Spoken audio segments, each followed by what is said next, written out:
آج ساری جموں کشمیر کی عوام یتیم ہو گئی ہے. جموں کشمیر کے عظیم ترین رہنما کو آج ہم نے کھو دیا ہے. وہ عظیم ترین رہنما جنہوں نے ہمیشہ حق اور سچ کی بات کی اور ڈٹے رہے، اور ایک چھتری کے تلے، ان کے سائے کے تلے ساری کشمیری قوم نڈر ہو کے، ڈٹ کے، یونیفائڈ ہو کے حق خود ارادیت کی جد و جہد چلاتی رہی.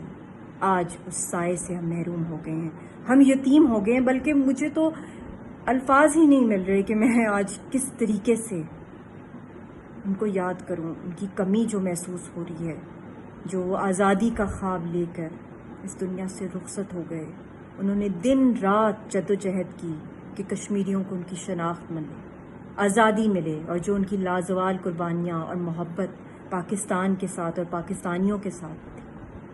ہم نے نہ صرف کشمیری قوم کا ایک عظیم ترین رہنما کو کھو دیا ہے، بلکہ مسلم امہ اور انسانیت کے ایک اس صدی کے ایک بہت بڑے لیڈر کو کھویا ہے، ایک مسیحا کو کھویا ہے. اللہ تعالیٰ ان کے بہت بلند درجات فرمائے اور ان کی فیملی کو حوصلہ دے، اور ہم سب کو حوصلہ دے کہ ہم اس خبر کو، جو اس افسوسناک رات کو جو ان کی وفات ہوئی ہے، ہم اس کو سہ سکیں اور ان کی اس جد و جہد کو اس منطقی انجام تک لے کے جائیں. جو آزادی کا سورج ہے وہ ان سب کو